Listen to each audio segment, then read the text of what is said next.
ঈদ মানে রান্না বাড়া, খাওয়া দাওয়া, ঘুরতে যাওয়া, বাচ্চাদের সাথে টাইম স্পেন্ড করা, সব কিছু। কিন্তু আমার ঈদটা খুবই বাজে কেটেছে। তো চলেন দেখাই আপনাদের ছোট ছোট ভিডিও।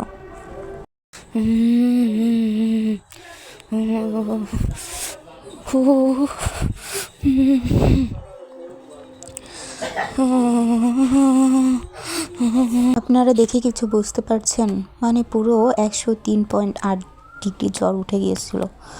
মানে তখন যে আমার অবস্থা কেমন হচ্ছিল সেটা আমি জানি, আমার আল্লাহ জানে। তো যাই হোক, এখনও স্টিল নাও আমার গায়ে জ্বর। আজকে প্রায় 13 দিন হচ্ছে টেস্ট করে এসেছি খুলনা থেকে। তো রিপোর্ট কালকে দিবে।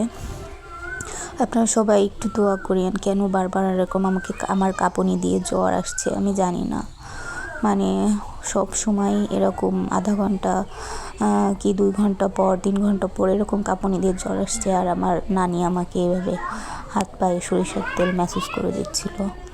মানে আমার ঈদের দিনটা পুরো কাঁথা, কম্বল, থার্মোমিটার, প্যারাসিটামল এসবে গিয়েছে, অ্যান্টিবায়োটিক গিয়েছে, তারপরেও কমে নাই। তারপরেও এখন স্যালাইনের মাধ্যমে আপনার সব কিছু মানে অ্যান্টিবায়োটিক শরীরে পুশ করা হচ্ছে।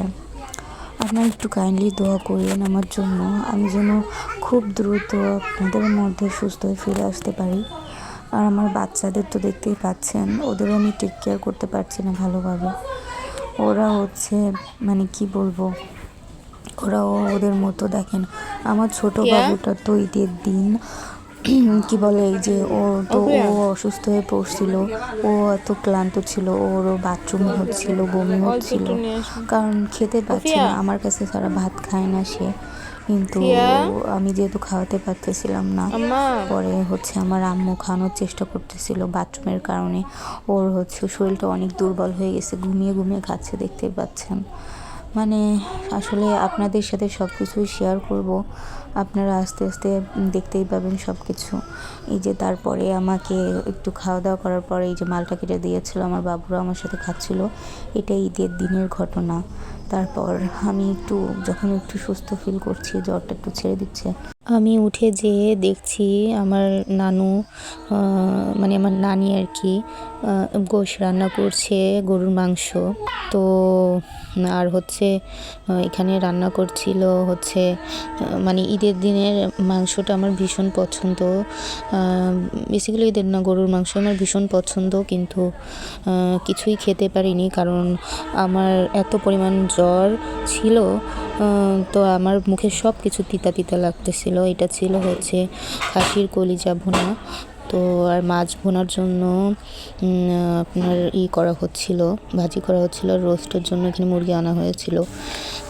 তারপরেও কি আমি কোনো কিছুই সেরকম খেতে পারি নাই। এই যে আপনাদের দেখাচ্ছি, দেখেন আমি হাতে মেহেন্দিও পরি নাই। যাই হোক, টুকিটাকি বাচ্চাদেরও পরাই দিয়ে ঈদ আসলেও সেটাও করতে পারি নাই। তো এই যে দেখতে পাচ্ছেন হাতে প্যারাসিটামল, নাপা আর হচ্ছে থার্মোমিটার নিয়ে বসে আছি। তো এই হচ্ছে অবস্থা। তারপরে যে দেখতেই পাচ্ছেন দুপুরবেলার দিকে আবার এরকম কাঁপুনি দিয়ে জ্বর আসছে। মানে আমার অবস্থা যে এতটা খারাপ হয়ে গিয়েছিল আপনাদের কিভাবে বোঝাই। তো যাই হোক, সবাই একটু দোয়া করেন যাতে আমি তাড়াতাড়ি ওই জ্বর যাতে আমার শরীরে আর না আসে। আমি এখনও স্টিল নাও জ্বর, সে অবস্থায় হচ্ছে ভয়েস ওভার করছি।